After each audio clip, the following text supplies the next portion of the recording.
بسم اللہ الرحمن الرحیم۔ السلام علیکم ورحمۃ اللہ وبرکاتہ۔ محترم سامعین، جنرل نالج کی جانب سے خوش آمدید۔ حضرت حسن بصری رحمۃ اللہ علیہ کا زمانہ تھا۔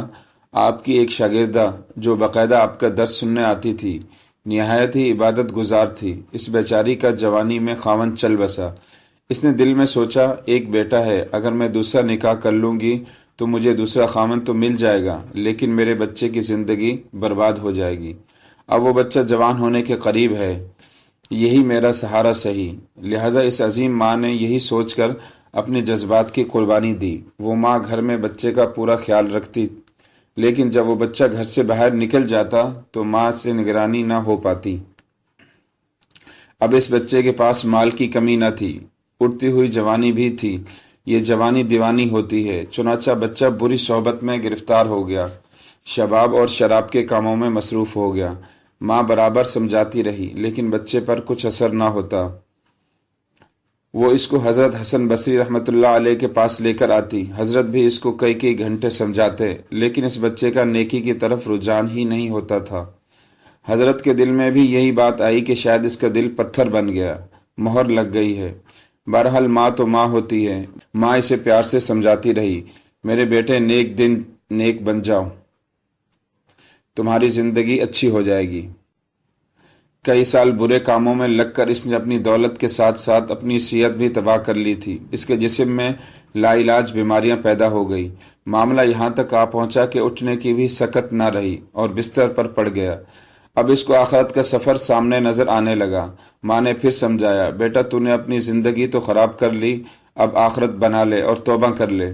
اللہ بڑا غفور الرحیم ہے، وہ تمہارے تمام گناہوں کو معاف کر دے گا۔ جب ماں نے سمجھایا تو اس کے دل پر کچھ اثر ہوا۔ کہنے لگا، ماں میں کیسے توبہ کروں، میں نے تو بہت بڑے بڑے گناہ کیے ہیں۔ ماں نے کہا، بیٹا حضرت سے پوچھ لیتے ہیں۔ بیٹے نے کہا، ماں اگر میں فوت ہو جاؤں تو میرا حضرت حسن بصری رحمۃ اللہ علیہ پڑھائیں۔ ماں حضرت کے پاس گئی۔ حضرت کھانے سے فارغ ہوئے تھے اور تھکے ہوئے تھے، درس بھی دینا تھا، اس لیے قیلولہ کے لیے لیٹنا چاہتے تھے۔ ماں نے دروازہ کھٹکھٹایا، پوچھا کون؟ عرض کیا، حضرت میں آپ کی شاگردہ ہوں، میرا بچہ اب آخری حالت میں ہے، وہ توبہ کرنا چاہتا ہے، لہٰذا آپ گھر تشریف لے چلیں۔ حضرت نے سوچا، یہ پھر دھوکہ دے رہا ہے اور میرا وقت ضائع کرے گا اور اپنا بھی۔ سالوں گزر گئے، اب تک کوئی بات اثر نہ کر سکی، اب کیا کرے گی؟ کہنے لگے، میں اپنا وقت ضائع کیوں کروں، میں نہیں آتا۔ ماں نے کہا، حضرت اس نے تو یہ بھی کہا کہ اگر میرا انتقال ہو جائے تو میرا جنازہ حضرت حسن بصری پڑھائیں۔ حضرت نے کہا، میں اس کے جنازے کی نماز نہیں پڑھاؤں گا، اس نے تو کبھی نماز ہی نہیں پڑھی تھی۔ اب وہ شاگردہ تھی، چپ کر گئی، روتی ہوئی گھر آ گئی۔ بیٹے نے پوچھا، کیا ہوا؟ ماں نے کہا، ایک طرف تیری حالت، دوسری طرف حضرت نے انکار کر دیا۔ اب یہ بات بچے نے سنی تو اس کے دل پر چوٹ لگی اور کہا، ماں میری ایک وصیت سن لیں۔ میں نے پوچھا، بیٹا وہ کیا؟ کہا، امی میری وصیت یہ ہے کہ جب میری جان نکل جائے تو سب سے پہلے اپنا دوپٹہ میرے گلے میں ڈالنا، میری لاش کو کتے کی طرح صحن میں گھسیٹنا، جس طرح مرے ہوئے کتے کی لاش گھسیٹی جاتی ہے۔ ماں نے پوچھا، بیٹا وہ کیوں؟ کہا، امی اس لیے کہ دنیا والوں کو پتہ چل جائے کہ جو اپنے رب کا نافرمان ہے اور ماں باپ کا نافرمان ہوتا ہے، اس کا انجام یہی ہوا کرتا ہے۔ میری پیاری ماں، مجھے قبرستان میں دفن نہ کرنا۔ میں نے کہا، وہ کیوں؟ کہا، مجھے اس صحن میں دفن کر دینا، ایسا نہ ہو کہ میرے گناہوں کی وجہ سے قبرستان کے مردوں کو تکلیف پہنچے۔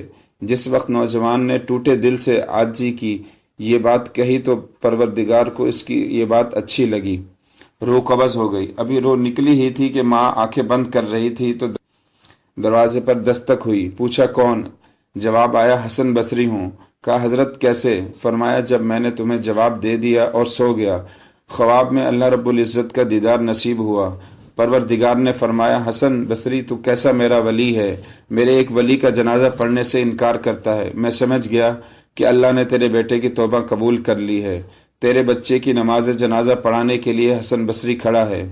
اے اللہ تو کتنا کریم ہے کہ مرنے سے چند لمحے پہلے اگر کوئی بندہ شرمندہ ہوتا ہے تو اس کی زندگی کے گناہوں کو تو معاف کر دیتا ہے۔ سبحان اللہ۔ اللہ پاک ہمیں بھی نیک عمل کی توفیق عطا فرمائے۔